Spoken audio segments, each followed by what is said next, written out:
Hi everyone, welcome. We're down here in my wormery, and I'm preparing to check in on a bin of red wigglers.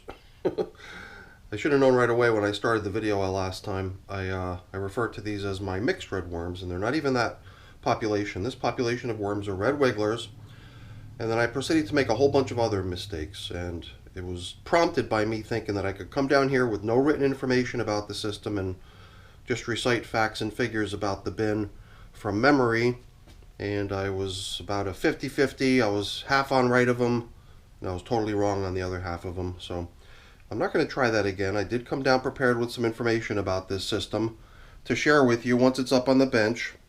But before we get it up on the bench, I just figured I would show you which one we're talking about. It's this bin right here in the corner. This is the system where we've been feeding non-frozen foods for quite some time. And that sets it apart, because everywhere else I typically feed frozen foods.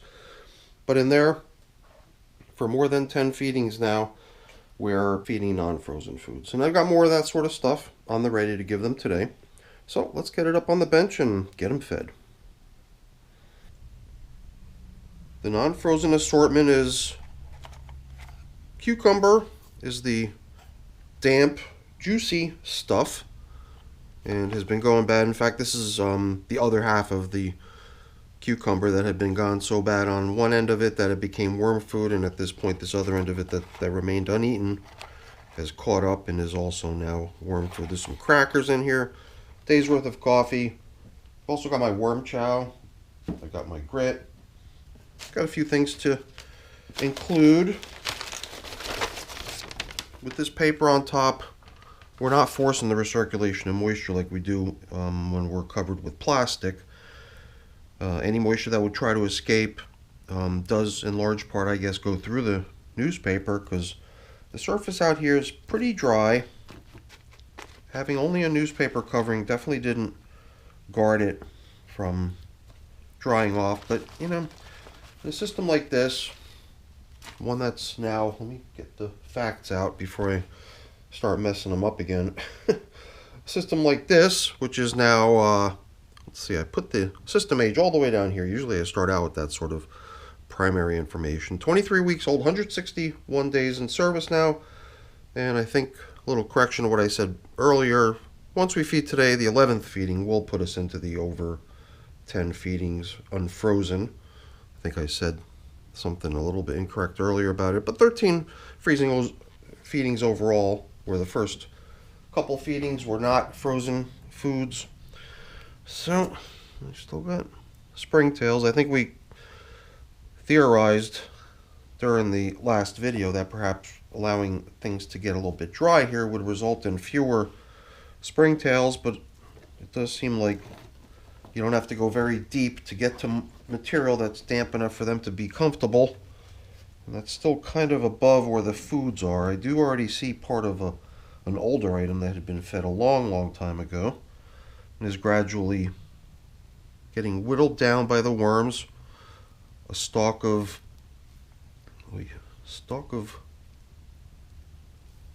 Brussels sprouts. So the Brussels sprout, all those little Brussels sprouts that you normally buy in the store individually, grow on one of those stalks.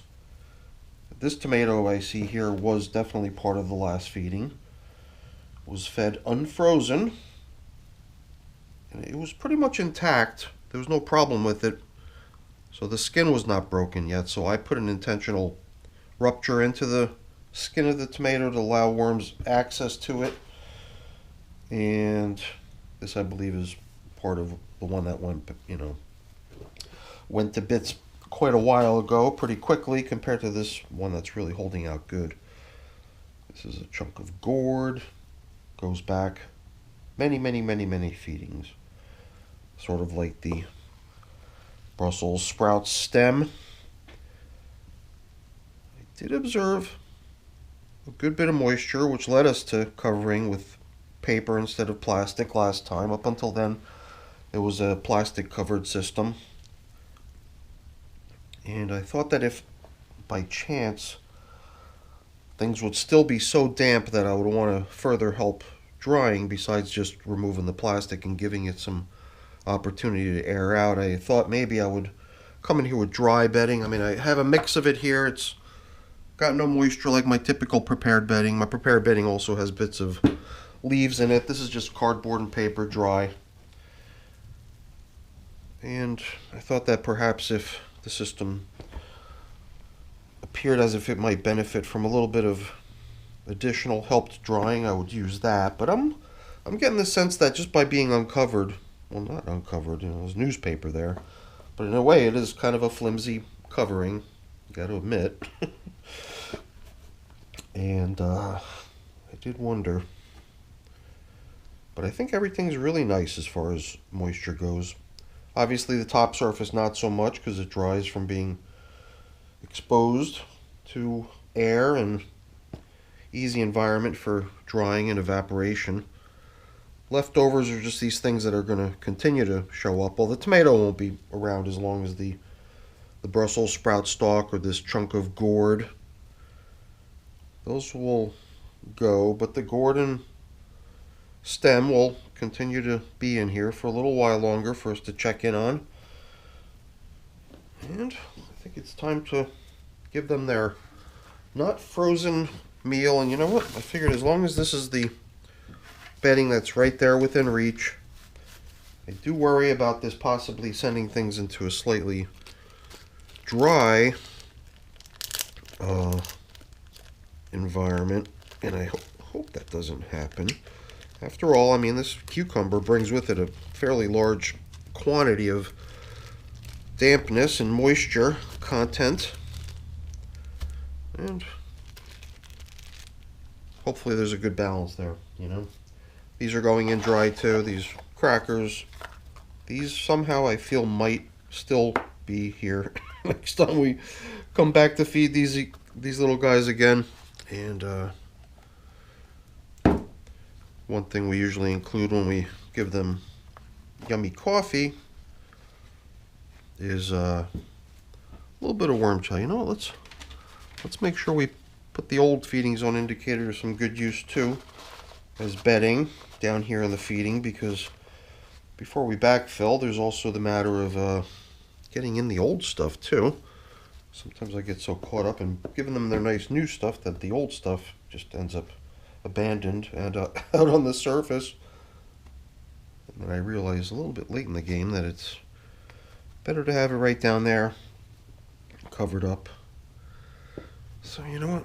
Why don't we be a little bit more disruptive? Bring some of the stuff that had been out on the surface now for the past couple weeks. Stuff that's a little bit dry. Try to see if we can combine it with some damp stuff too, so there's no one sacrificial chunk of material that has to just continuously get drier and drier. Blending in that dry stuff will these little guys I think it'll help. It'll help keep things consistent, kind of blended together and sharing each other's moisture. Oh, these little guys. Happy and healthy little worms.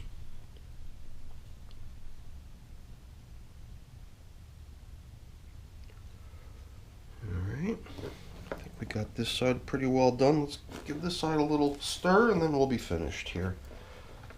Springtails are clearly capable of going down deep into the material and hanging out wherever they're most comfortable and sense the most moisture. I'll tell you, it does feel to me like this stuff is drying out nicely, and I think by blending in all that stuff that we had left out on the surface to get fairly dry, I think just that stuff sucking in moisture from its surrounding materials will also help this whole system continue to get a little bit drier, a little bit muddy and sticky, a little less likely to be sticking to my glove the way it does, resulting in a whole bunch of cleanup I gotta do.